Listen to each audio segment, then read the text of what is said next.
Good morning 12th class. आपका next topic है संकुलन क्षमता। संकुलन क्षमता क्या होती है?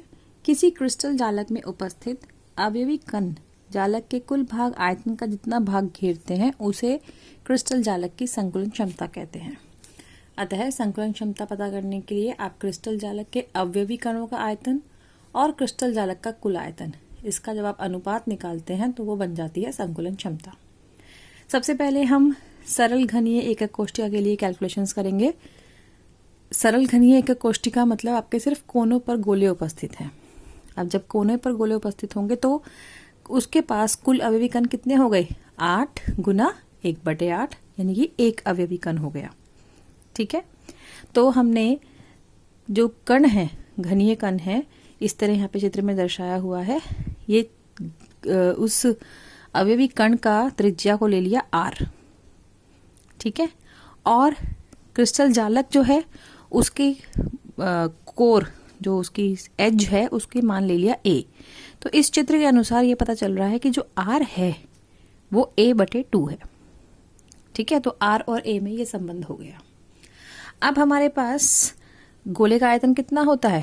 4/3 πr³ और घन का आयतन कितना होता है? भुजा का क्यूब। तो संकुलन क्षमता कितनी हुई? 4/3 πr³ इस पूरे को सॉल्व करते हैं, r का मान पुट करते हैं, तो कैलकुलेशंस करने के बाद आपकी वैल्यू आ जाती है संकुलन क्षमता 0.524।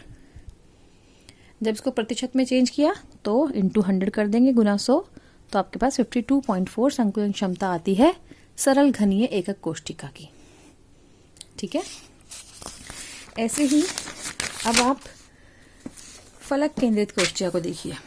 फलक केंद्रित कोष्ठिका में आपके पास फलक के केंद्र पर एक अवयवी कण उपस्थित होता है। याद है, ये हमने पीछे डेफिनेशंस करी थी। तो इसके हिसाब से सबसे निकटतम जो गोले होंगे वो ये होंगे और ये उसका विकर्ण। ठीक, तो यहाँ पर इस गोले की त्रिज्या, इस गोले का व्यास और इस गोले की त्रिज्या यानी कि r + 2r + r, ये बन गया 4r। ठीक, और ये 4r किसके इक्वल होगा?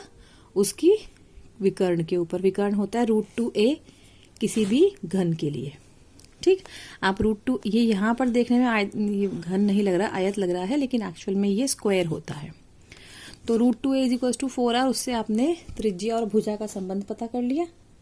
FCC में हमारे पास कितने होते हैं? जो कण होते हैं उनकी संख्या कितनी होती है? 4। यस, 1/6 × 3, सॉरी 1/3 × 1/2 × 6 = 3 और 1/8 × 8 = 1। 3 और 1 4, तो 4 हो जाएगी आपके पास कणों की संख्या। उसको 4/3 πr³ और ये भुजा का क्यूब सॉल्व करके आपके पास पूरी संकुलन क्षमता आती है 74%। ठीक है, इसी तरह से आपकी अंतः केंद्रीय का भी गिवन है। ये आप खुद ट्राई करेंगे अब, और अगर प्रॉब्लम होती है तो आप मुझसे बात करेंगे। ठीक, इन तीनों को समराइज करने के लिए आपको पास इस तरह ये टेबल बना के दिया हुआ है आपकी टेक्स्ट बुक में। मैं पिक्चर सेंड करूंगी आपको, पूरे टॉपिक का PDF, आप वहां से रेफर कर सकते हैं। ये वैल्यूज आपको लर्न भी होनी चाहिए कि संकुलन क्षमता कितनी होती है। R का संबंध, R और A का संबंध भी आपको थरो होना चाहिए। ठीक है, उसके बाद नेक्स्ट आता है हमारा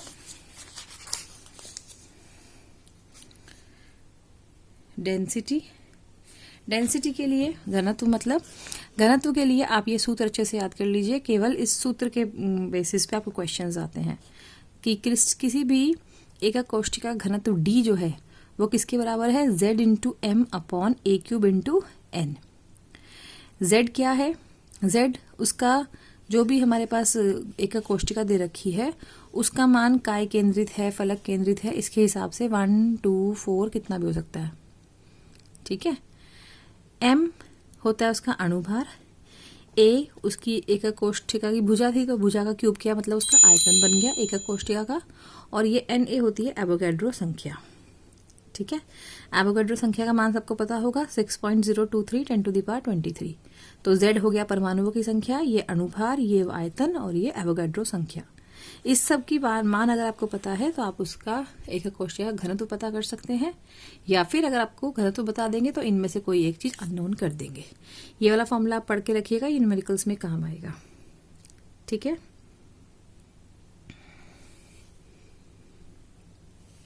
इसके बाद देखिए बेटा, विभिन्न आयनिक क्रिस्टलों की संरचना, इसके लिए आप ये टेबल थरो कर लेना अगेन।